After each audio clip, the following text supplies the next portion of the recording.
We're tracking La Soufriere right here on CBC TV8. Also, you can watch us on Facebook online on our CBC Facebook page and our CBC News Facebook page as well. And send in your comments, your queries, videos, pictures, anything that you have that can depict what is happening in your community. You can send them to our WhatsApp number right there on your screen. That's 228-5562. So you can send them there and we will share them live. And of course, if you have questions about the situation, we will ask our experts on your behalf, just sharing that information so that we can get it out to the wider public. Again, our CBC Facebook page, there you see it. Send your comments and questions there. Time now to go to the Queen Elizabeth Hospital to find out what is happening there. Dr. Chayne Williams is on the line. She is the Acting Director of Medical Services at the QEH. I know she's been also spending a lot of time over the years dealing specifically with the accident and emergency department and those asthmatics who would come to the asthma bay like myself. Dr. Williams, good morning. Good to have you on. Okay, so we are waiting Dr. Williams to join us on the program to talk. Oh, you're there. Okay. Yes, I'm here. I can hear you. Okay, you can hear me. Yeah. I'm not seeing you quite yet. So, Dr. Williams, please give us an update on what has been happening. There you are. Can see you now. Okay. Good to have you on. Tell us about what is happening at the QEH. This has to be a difficult time for asthmatics and those with respiratory conditions. Yes, thanks for having me again, Chayne. We are trying to do our best with the resources we have. We haven't been, preparation, as you know, is better than trying to manage the expected surges, but thankfully we haven't had a large proportion of patients coming with respiratory issues that have the potential to inundate our system.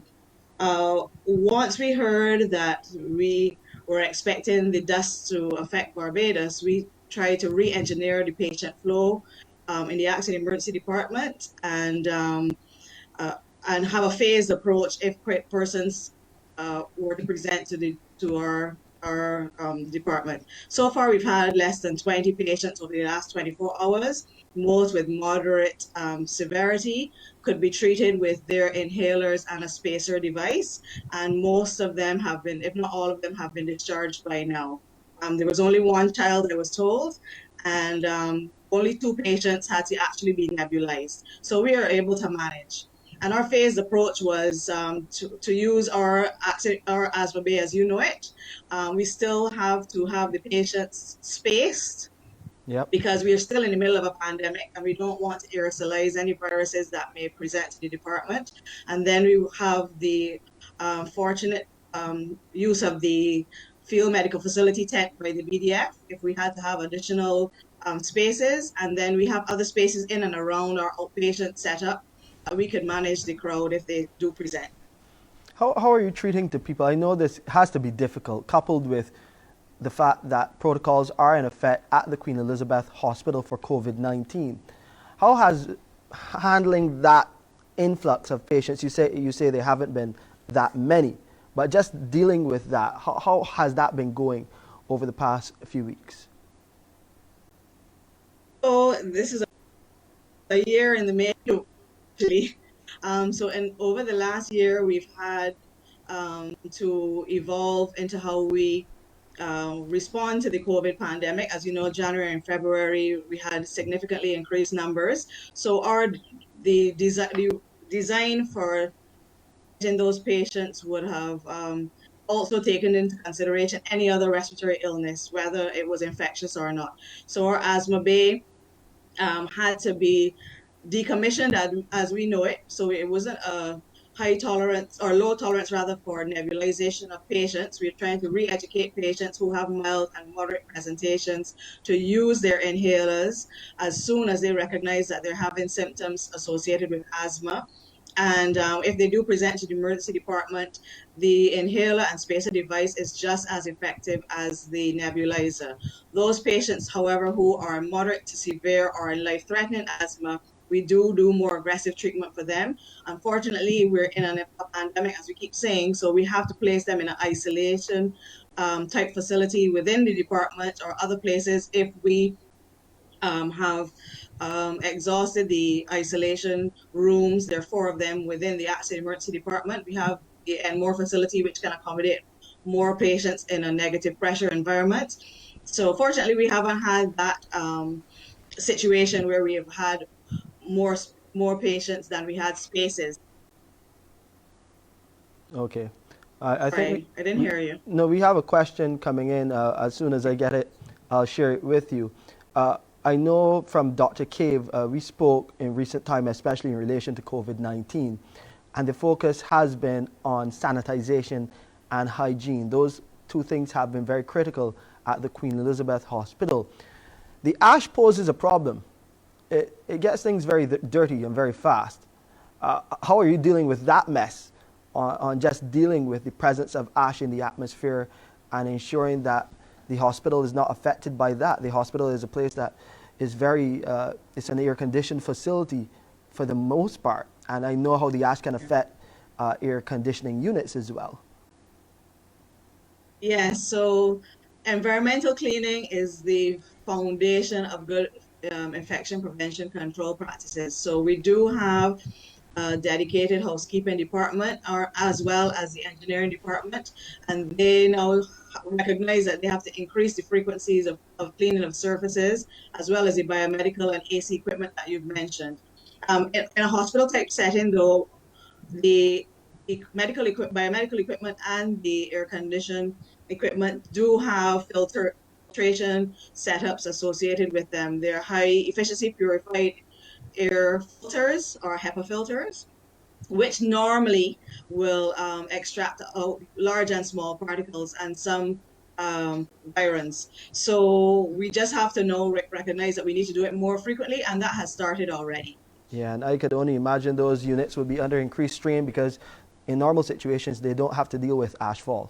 So we'll continue to watch that situation. We have a question from a member of the public asking will the rain damage our skin? Sabu Best, our Director of Met Services here in Barbados, he explains that the rain is mixing with some of that ash. That ash does contain sulfur as well. Could it have an effect on our skin if some people are caught outside in instances of emergency? For the most part, we want them inside. But if they do have to go outside, can it affect our skin?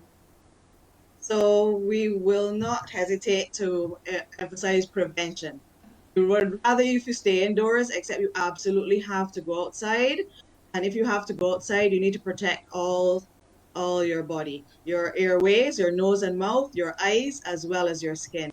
And yes, it is found that this particular combination of air quality can be an irritant to your skin, can be an irritant to your eyes, and also to your airways. And that's why we were emphasizing the asthmatic presentations to the emergency department, but we also recognize that your sinuses can be irritated.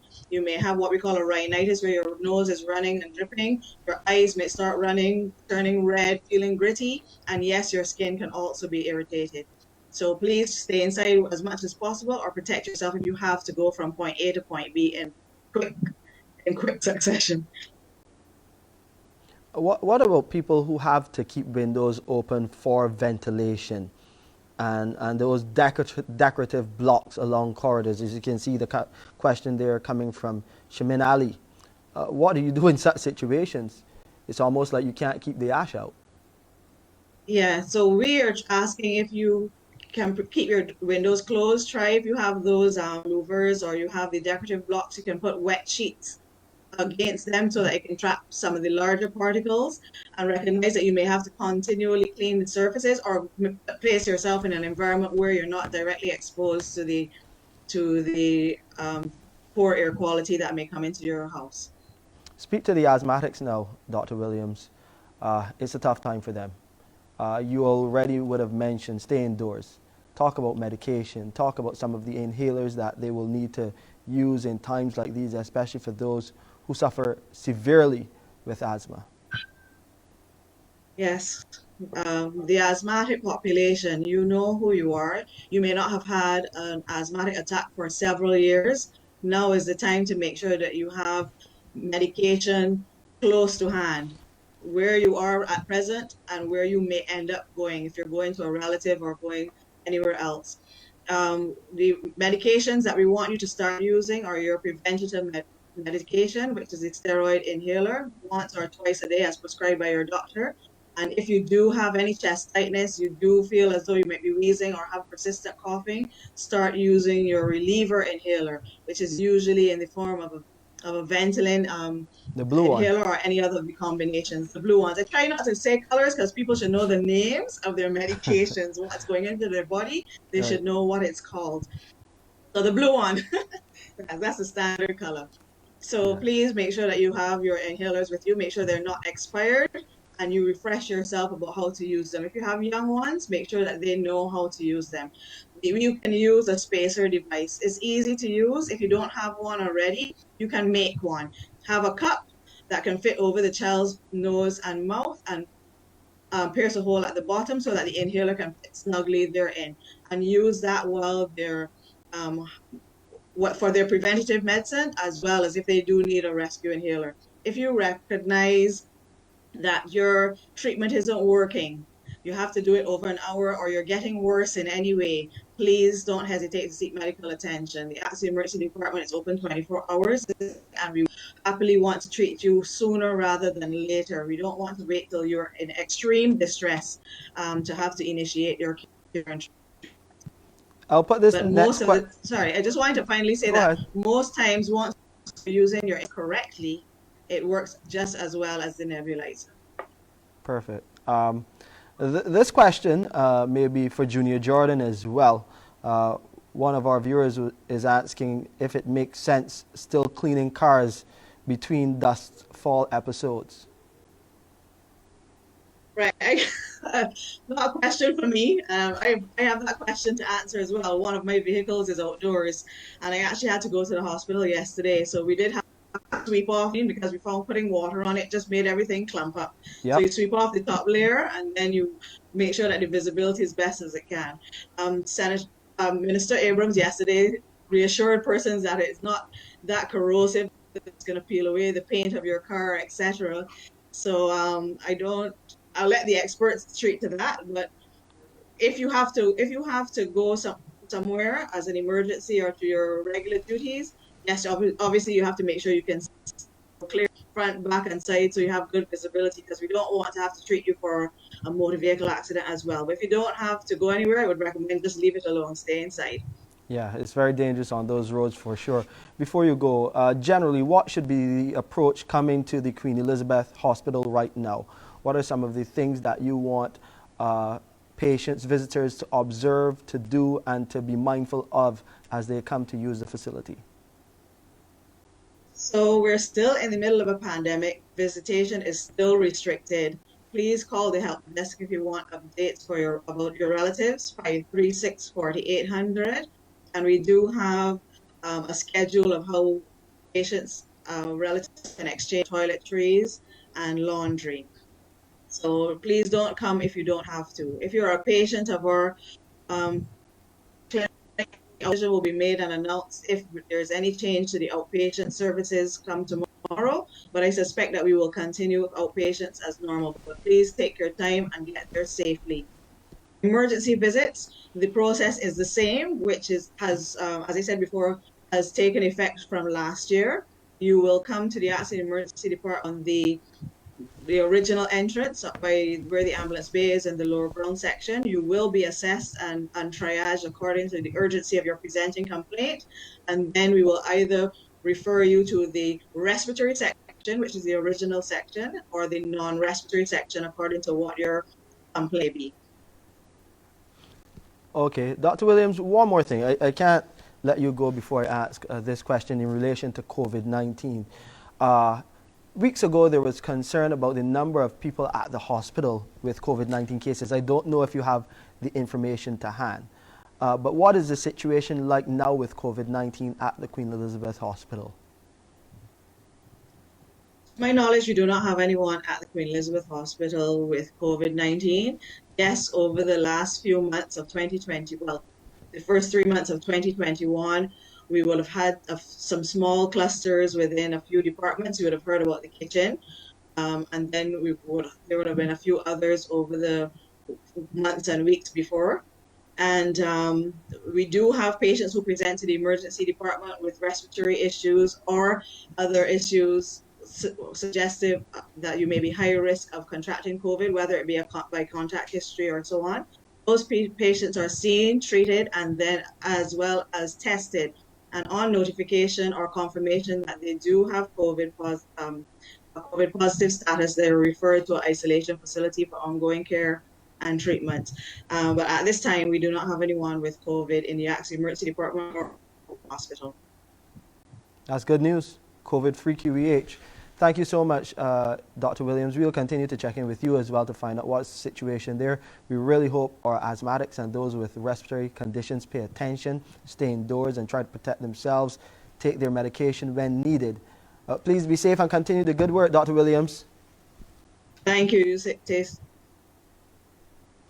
Appreciate it and appreciate the advice and, of course, the update from the Queen Elizabeth Hospital. We'll take a quick break, and when we come back, we'll show you some videos about what's happening outside here in Barbados. Of course, what is happening in St. Vincent as well as we continue to track La Soufrière.